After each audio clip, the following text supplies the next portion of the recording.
Hey guys, I'm Pixel Dan, and this is a review of the Masters of the Universe Classics, The Faceless One.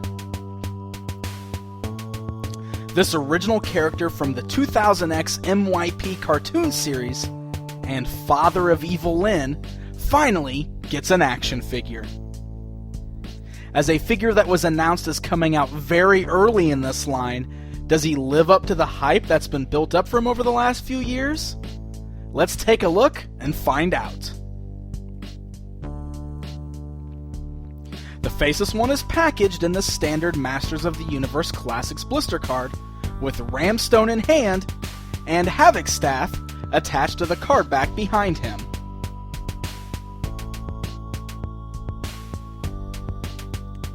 The back of the box shows off other figures in the line, as well as a brand new bio for the character.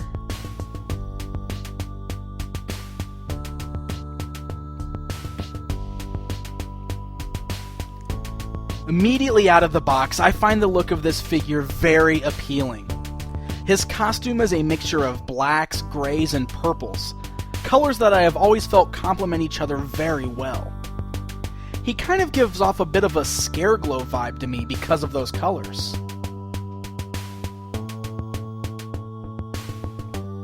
The details of the costume are very well done, wonderfully capturing the look of the character from the animated series. There are lots of designs in both the chest plate and the loincloth piece that really has that 2000X flair, something I'm surprised yet happy to see in this line, especially after Count Marza was said to have too much 2000X detail.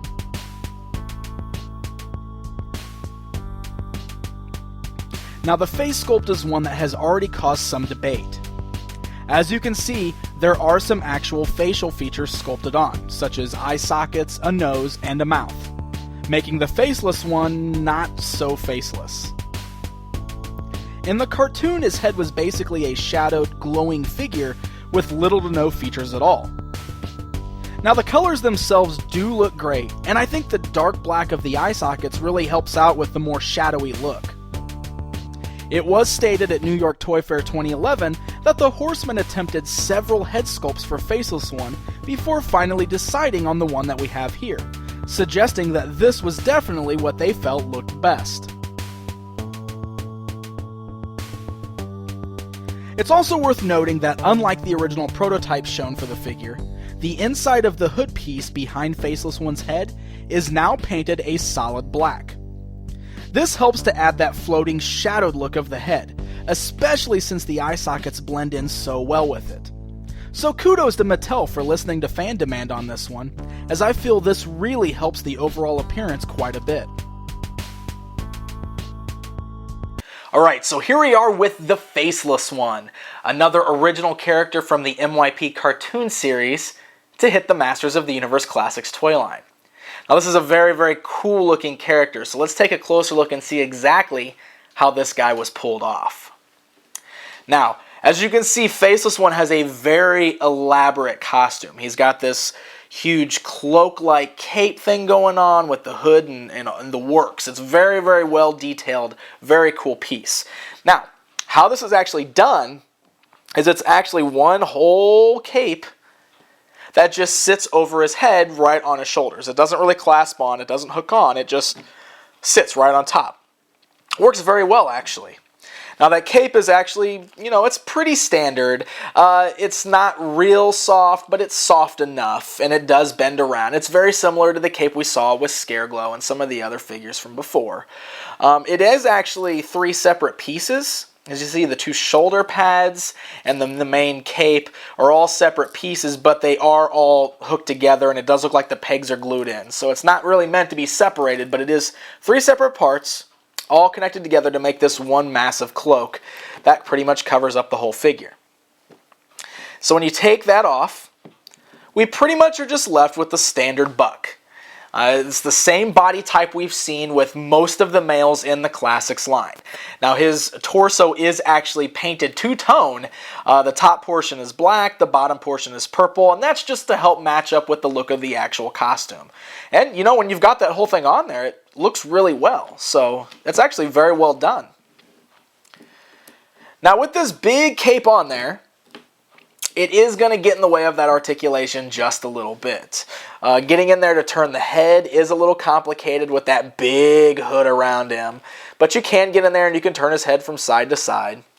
Of course, the biggest place this is going to get in the way is with the arm movements. It's not too bad, as you can still get him to kind of lift his arms up, but as you can see, the higher you lift him up, the more it's going to lift that cape up over his face and kind of block the view. So, you know, it's not that bad, but it's also not that great. Trying to bring the arms out to the side is even worse. So, I mean, it's going to kind of get in the way. Luckily, you know, you've got that ramstone that he comes with, and you can still get a good pose with him holding that out in front of him, and it doesn't really get in the way of that. So he's got enough movement, just don't expect to get a lot of dynamic poses out of him because of that cape. Now, he also features a new loincloth piece to match up with his costume, and this part is actually made of a very soft plastic, much softer than the actual cape itself. So, as you can see, and it's all separate pieces here too, it's like lots of little flaps hanging down. So, since it's so soft, it actually doesn't get in the way whatsoever of his articulation. I mean, you can move the legs all around, you can get him in a sitting pose, you can spread the legs, I mean, you can actually get him posed pretty good from the waist down. It's really just this top part that's going to kind of hinder the motions. But overall, I really think the look came together great. I mean, blocks the articulation a little bit, but looks terrific.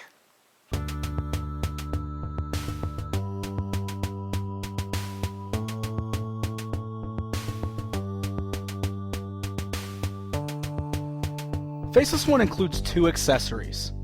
First up is the Eternian relic he has sworn to protect, the Ramstone. The accessory comes straight out of the MYP animated series and looks exactly as it did in the show. It is not a translucent piece as was originally thought. Instead, it is a solid colored metallic green, which I feel works really nice and is much better than it being translucent. This way we can actually see the sculpted details a little better. After all, it is a stone, not a jewel. And that metallic paint helps give it that glowing with power feeling.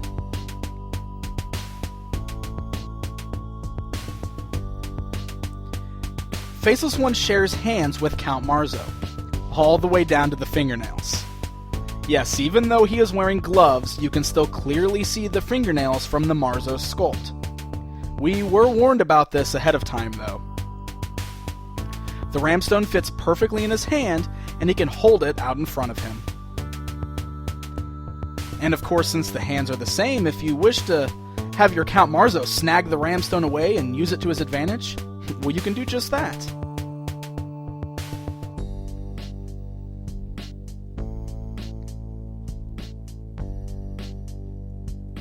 Along with that Ramstone, we also get a new Havoc Staff. The reason for this is because we learned in the MYP cartoon that the Havoc Staff originally belonged to the Faceless One, before Skeletor came along and stole it for himself. The sculpt of this staff is exactly the same as the one we received with the Skeletor figure, but this time around, the skull is made of a semi-translucent plastic, which makes it look as if the head is glowing a purplish red color.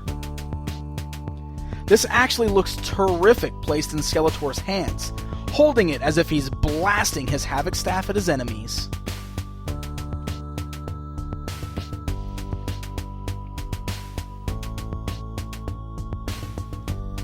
Personally, I feel that the Faceless One is a welcome addition to my collection. I, like many other fans, wanted a figure of him the moment I saw him in the MYP cartoon. He's just such a cool looking character, and I always knew he'd make for a great action figure.